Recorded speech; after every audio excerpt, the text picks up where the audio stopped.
Welcome back, everybody. Welcome back to the... Oh, I've been doing concrete. Welcome back to the canyon. Welcome back to a servo test. And how many... And I mean that. In the singular, it is a servo test. Brought to you by the fact that Amazon inexplicably puts things on sale at times. The 9imod...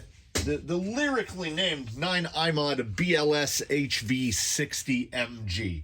And as this is a test of one servo, we're going to do the whole thing. We're going to put it on the rig, the test rig, that is, and we're going to do some pulls at 3 voltages because for whatever reason, these manufacturers seem to do things like its spec sheet shows its torque rating, its stall torque for 10 volts, 12 volts, and 14 volts. Okay. So we are indeed, I think, honestly, I think the 12 volt one is pretty good because if you're running 3S direct, you're going to get 12.6 for like a few minutes and then it's going to dip down. And it has its top torque rating. It's supposed to produce 60 kg at 14 volts, but it is rated 10 to 15 volts direct power. So you can indeed run it 4S direct. And the biggest amount of torque, the 60 kg, is supposed to be 14 volts and above. But I am putting it in, this is intended for a rig that is dedicated 3S. So I'm really more curious to see what the 3S numbers are. It claims 55 kgs at 12 volts. So I can definitely live with that. A 5 kg differential between 3S and 4S. I'm absolutely fine with that. This is a segue before we bring out the test rig. The rig that it will be installed in, the Tranquish has been outside testing tires, and honestly, maybe it's the weight, but the Rock Beasts aren't doing too bad. Why he is going to a 3S servo when he currently has a NSDRC RS500B, which is a great 4S servo, but on 3S it does not make a lot of power or speed. It's actually kind of pokey. He just recently gave up his... He was running a Castle combo with a 2200, 1900, 2850. He was running a Castle with a 2850, and that was subbed out for a Fusion SE. Because if anyone watched the Fusion versus Fusion episode, which was like, what, yesterday? I said 1200 for straight axles, 1800 for portals, and I've been testing that theory. He's missing a little bit of his functionality, to those who know the Tranquish.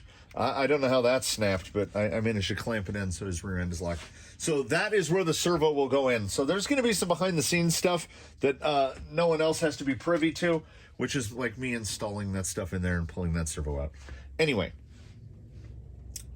we are going to get the rig out. We're going to get this guy bolted up in, and like, bench numbers are great, but I also want to see how it does on the rocks, provided that it makes its numbers.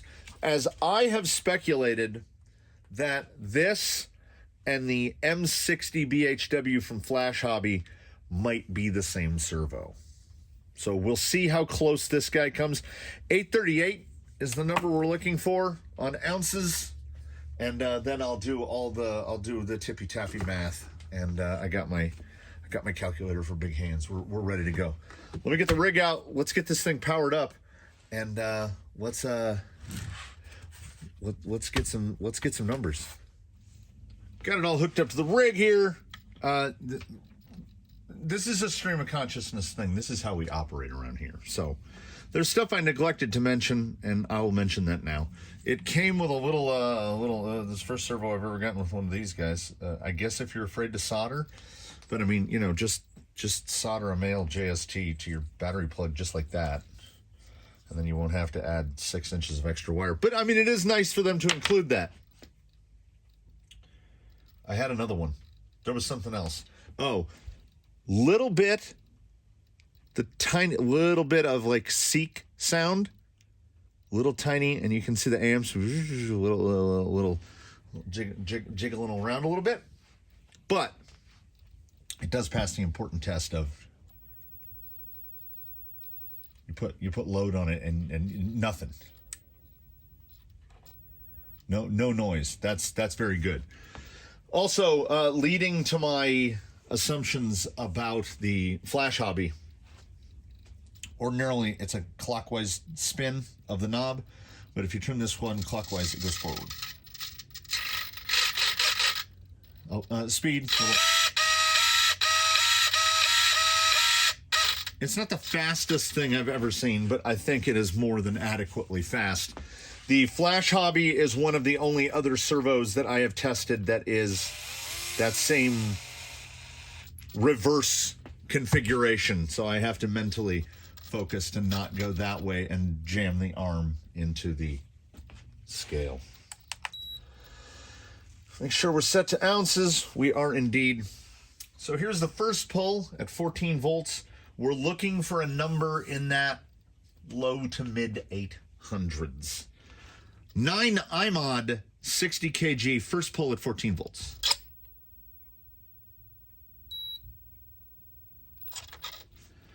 Well, we're not there. 776.7, which is under by a fair bit. But we will generally the pulls tend to ramp up for whatever reason. Second pull, and this time there were also amp listings. I think they said, I want to say 5,500 milliamps, so 5.5 amps. So watch the meter around here. We're looking for something at around 5.5 at stall. Second pull at 14 volts. And there we go. And as they said, I saw like 5.45, so that was spot on. 854.6. So this might be a discard the low number. We'll give him 4 pulls at 14 volts in case that first one was like was a cold pull.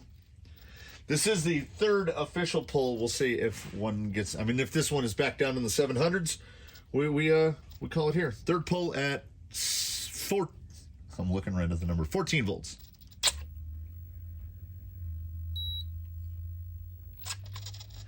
No, it's definitely picking up. It's definitely going to get a bonus, a mulligan pull, 869.5.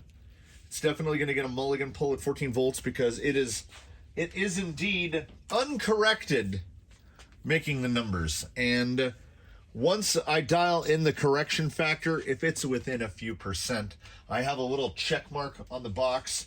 A very bad printout here. Hit manufacturer target. Yes or no. And we've only had a couple that haven't hit it. So all this guy's got to do is bust about, I think anything over about 820 on this pull will put him over, and he will have made the numbers. Final pull at 14 volts. And again, remarkable consistency.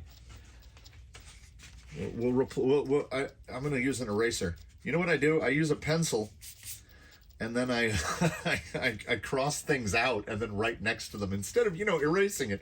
865.2. I'm gonna do some math. Average of 3 pulls at 14 volts, 863.1 ounces without the correction factor. And the correction factor, for those unfamiliar, is we are measuring ounce inches, OZF, which is measured at an inch. And that whole center to center is right around 24 millimeters. So I multiply that 863 by 0.925, 92.5%, because force moves linearly, which gives us 798.4. That is 57.5 kgf, aka kg dash centimeters, and the uncorrected is 62.1. So if you split the difference, that's literally dead. It's dead right there. So would I say that it made the manufacturer number at 14 volts? Yes, I would. I would. This isn't the most scientific rig on the planet, but we still get some very consistent numbers. The variance, discarding the cold pull at the very beginning, the 3 pulls that were tallied here, the difference between the weakest and the strongest pulls is under 15 ounces out of, and it averaged 863. So that is a very small. 86 would be 10%, 43 would be 5%. So it's a third of that, 1.7%, just under 2%. So that's pretty good. No temp in it. We're just gonna we're gonna pull this at 12 because 12 is the number I'm really curious about. And the Tranquish, let me peer under here really quick. Yeah, he runs a super short horn. He runs like a 22 millimeter horn. So whatever these numbers pull raw, I'm actually going to do a little better than that. See, this is where real world, which we're going to get some real world in here. Real world kind of trumps what this tells us. But this tells us, are they making good on promises? So let's do this. Let's do this dance. I'm crossing something else out instead of erasing it. 12 volts. First pull. Make your bets. Make your mental bets right now. Is it going to be a small drop or a big drop? Dropping down 2 volts. Because 2 volts is what? 15%? Yeah. Let's call it 15%. Are we going to get 15% less torque? Historically, no. So first pull. First pull, 12 volts.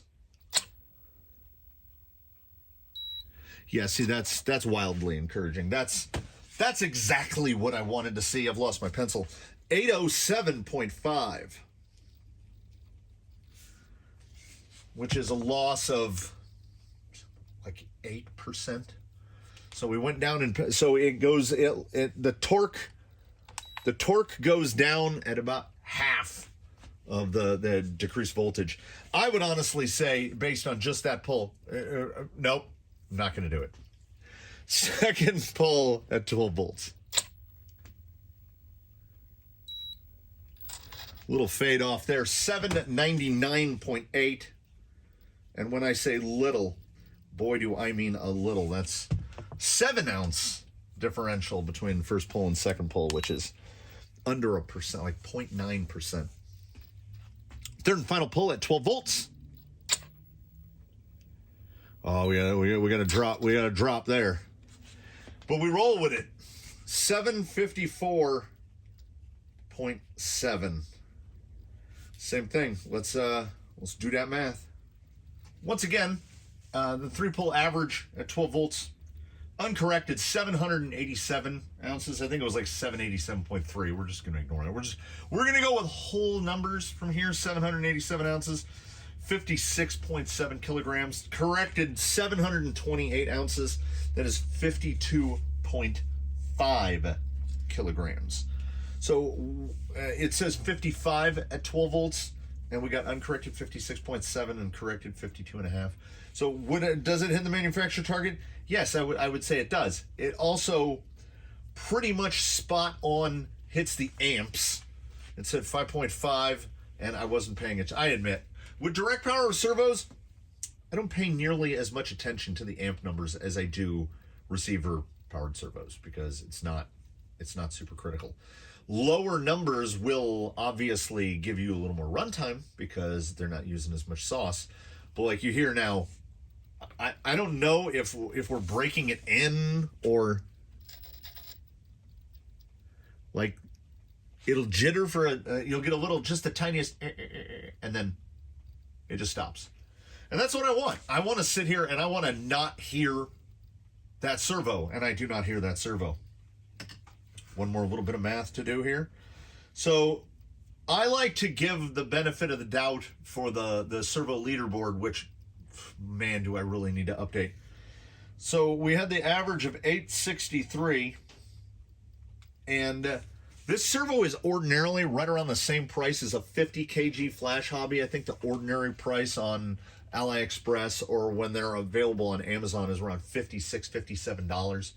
Mine had a coupon, so this thing was like 42 bucks out the door.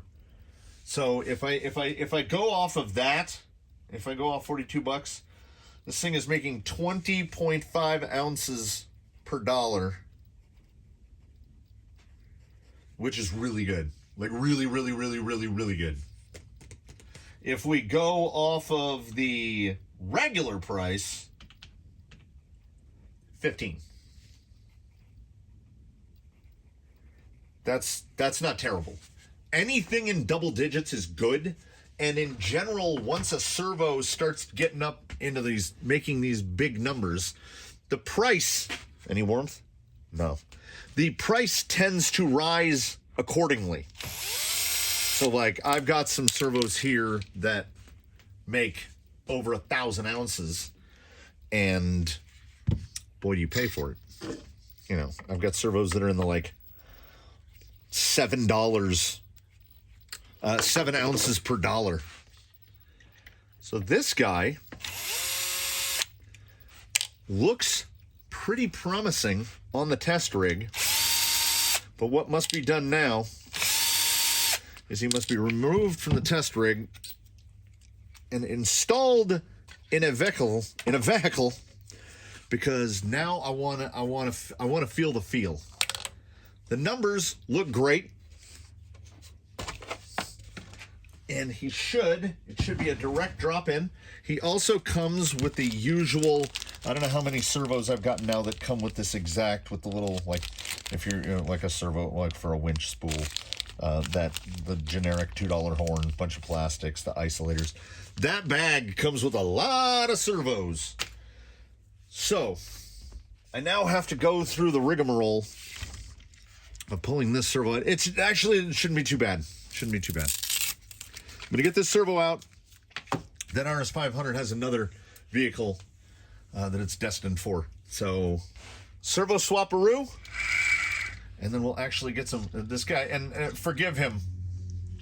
He looks ridiculous right now. These are not his day-to-day wheels. He's 11 inches wide. He's a wide boy. Really side hills, though. Let me get this servo swapped, and then we can actually get some, like, real-world stuff on the rocks. A little more information of note before we head out to the rocks.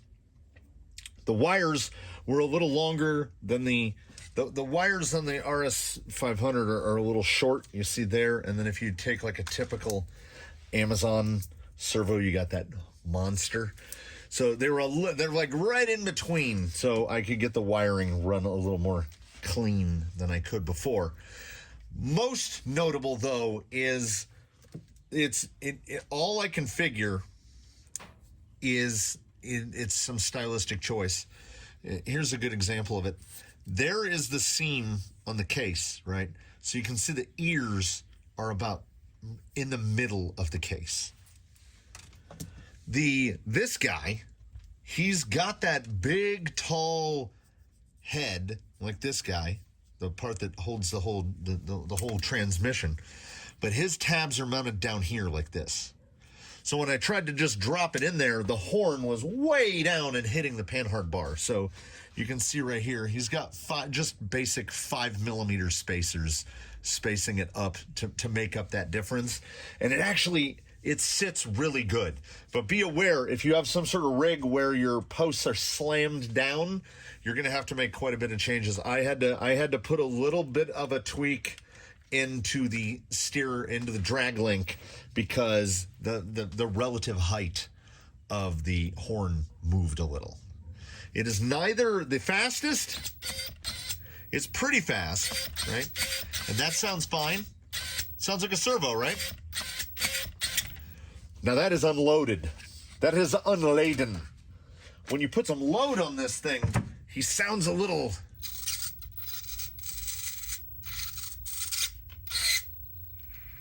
Look, listen to that full sweep. So he's a noisy boy, like gear train wise, which leads, if I hadn't just gone through the effort of mounting that up, Like if I had been, well, and you can't test it. Maybe that's just how he sounds. So if you like a super quiet, almost stealthy level servo, the 9imod might not be the guy. Now, if I hadn't just mounted him, I would seriously consider popping him open, filling his whole top end full of super lube, and see if that quiets him down at all. But the Tranquish, to those not in the know, you could get a little glimpse of it there. It was initially built on a VS410 chassis to mate with TRX4 axles. These are indeed two TRX4 axles down there. That's why he's called the Tranquish. And then later, when I did another build, I put a VFD twin in there. So now it's basically a Phoenix. It's a faux Phoenix because it still has portals, but it's got TRX4 axles, and it's got element shocks, and there's a lot of Traxxas in there. There's a lot of element. There's a little bit of everything in there. It's pretty noisy. Let's see though, like, are we even going to be able to notice that when wheeling it? I've got some sections to get his nose end stuck in, and hopefully paint us a picture. Judging from the drive back to the course, it is honestly kind of just the right amount of speed. Whatever speed, and I don't remember, I'm sure it was on that card somewhere, but I don't remember what it said the servo speed was. It'll hold the steering angle. Can I force that up? Oh yeah. Yeah, it feels really good. It feels really nice. These rock beasts, that's a whole different thing. Channel regulars will know that there's been a battle to try to get those rock beasts to work. So trying to focus more on the steering and not on the fact that the tires don't really grab very well. Yeah, there's no flop to them at all.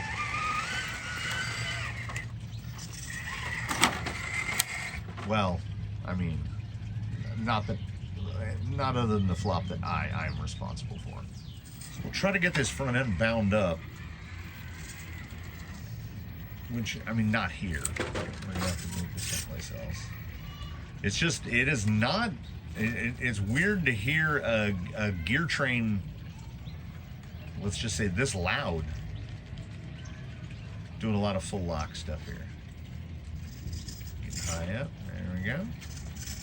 Yeah, aside from the noise, but, and this, this is a huge but. The sound of this thing. The VFD twin is not the quietest thing out there, and you put it on some TRX4 axles, and that's not going to make it any quieter. 32-pitch gears. We got the come and go gear click.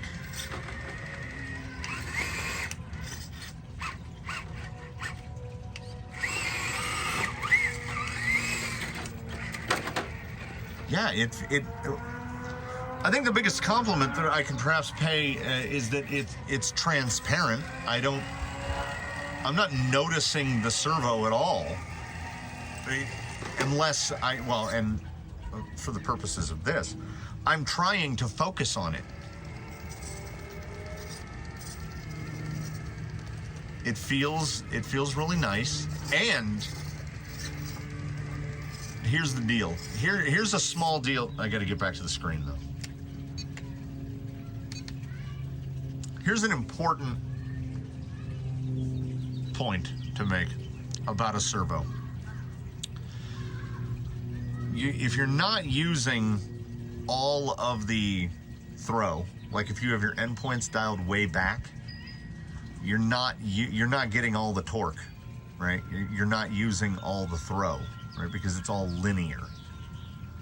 So you would generally go to a shorter horn, and I must have the perfect horn because 98, 98. And that's how you know you've got it centered too, which is why most of my drag links are turnbuckles. Yeah, I mean it'll hold the line for sure.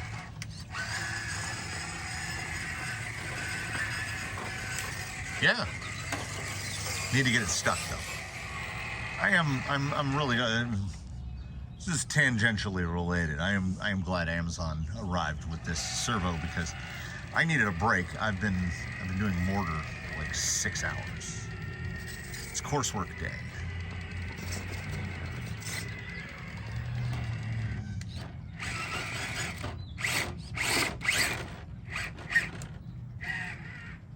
Okay. All right.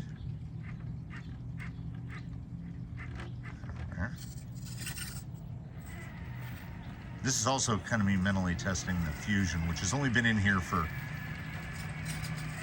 a few minutes before the servo went in. It's gonna grab it. It's gonna grab it.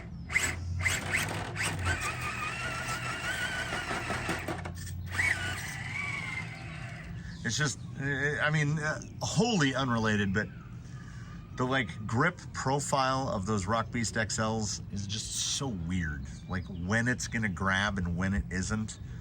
Like sometimes it surges, sometimes it just catches. But again, the servo is behaving so transparently that I don't notice it's there.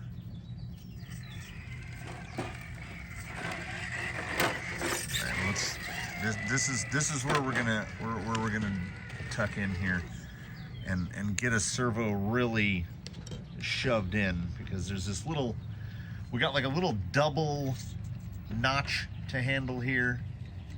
It's already better.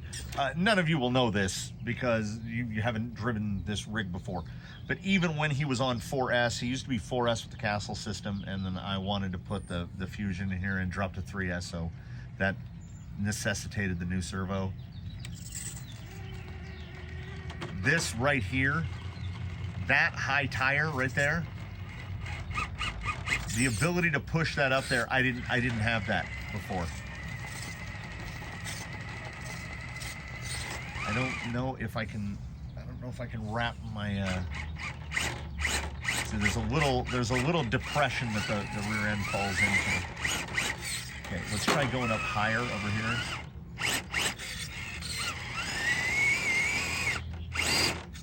Come on, Rock Beast, let's do something. Okay, there we go. Got out of that hole.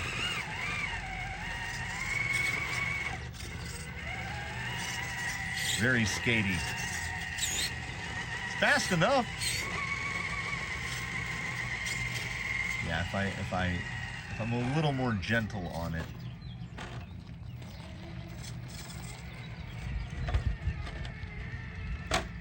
Yeah, it feels good.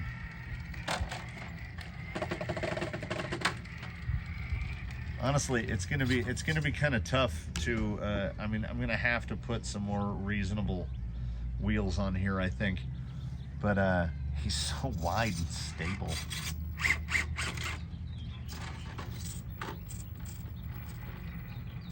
Does not have. All right, here we go. And it just. That was really nice.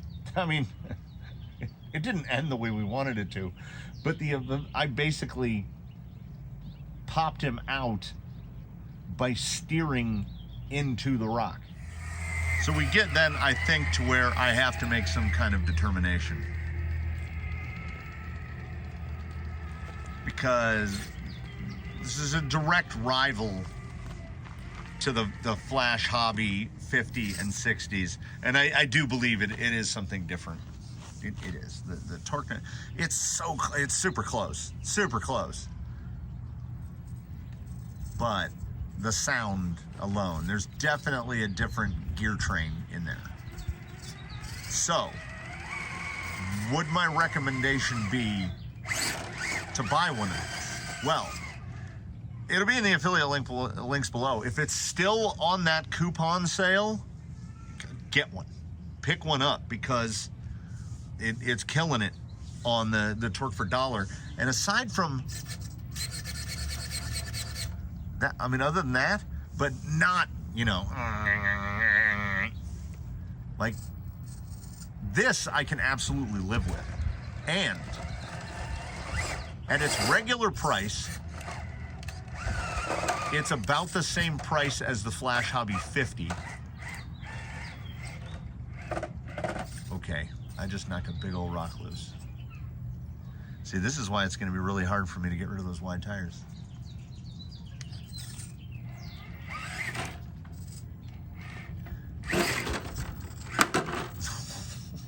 Saved it like 3 times. I would certainly buy one of these over a Flash Hobby M50 because they're right at the same price. It's a little louder, it's a little slower, but I really like I'm doing this back here. I like this. I like the feel of it. It feels good. And unless your rig is super quiet, I don't think you're gonna notice the servo noise. And this is a thing that I don't think I've ever paid attention to before, the actual transit noise, the noise it makes doing servo stuff, not like seeking noise, not irritating noise. Like I can't abide that. Like if that thing was sitting there doing trying to find center, no. But it's dead silent. It's got transit noise, which is weird.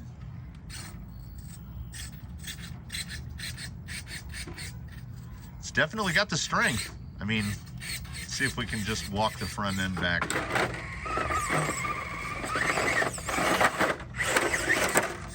I mean, that was the 1-2 punch. We used all the torques to get out of there. 9imod 60 kg. An absolutely solid 3S option. I think if you're gonna run 4S, I would buy an RS500, which makes which on the meter makes less torque at 4S, like at 14.8 than this would.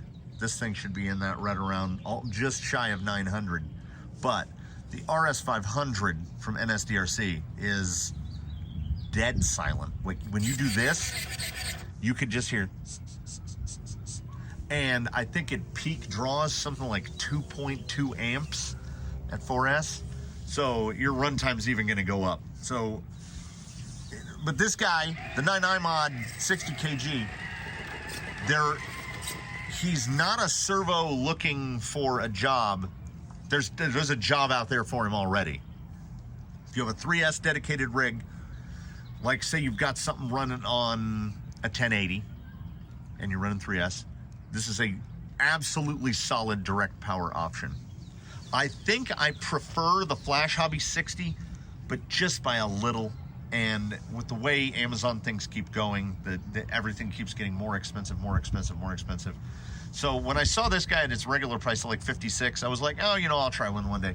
And then it was like, how would you like a big coupon that'll make it $42? And I was like, you know what? I'll take one of those right now. So I have no regrets. I also have no regrets about pulling the Castle system out of here and putting a Hobby Wing in here, even though the servo's a little noisy. It's not like he has the quietest drivetrain. I think it suits him. This is one of those very rare occasions that we have to embrace, where components appear to have gone together. What's that word? Is it synergy? Is there a synergy among components? I feel like there is. We're still working on the tire thing. We'll figure it out. We'll figure it out. We'll figure that out later. Thank you for watching, everybody. I hope I enlightened at least one person about the 9imod, which is a terrible name. Think I can do this? We're up real high. Yeah, see that? The ability to pop that out. Oh yeah, dig to the rescue. Yeah, it's really nice. It's a little, but the drive feels super good. So, oh yeah, I was mid-outro, wasn't I? Thanks for watching, everybody. Do comment below if you have any other questions. If you're looking for a servo recommendation, I try way too many servos that I buy with my own money. So when I tell you what I think of it, I say what I mean and I mean what I say. Like if you liked it, subscribe if you haven't. We do offer channel memberships and the influx of tiny but sweet cash from the memberships allows me to do things like just on the spur of the moment buy a 9imod 60 kg servo and test it for you good people. Look at that. Oh, that was amazing. Might have to thumbnail that. So, I will bid you adieu for this one. Tune in for whatever comes next. I don't know what comes next. Unfortunately, I have to get back to drying out my hands and making more mortar mix, so I'm going to do that. You guys do whatever you do in the meantime. And while you're doing that, please do, as I recommend at the close of all of these, please do your very best, everybody, to have a good one. And we will see you next time.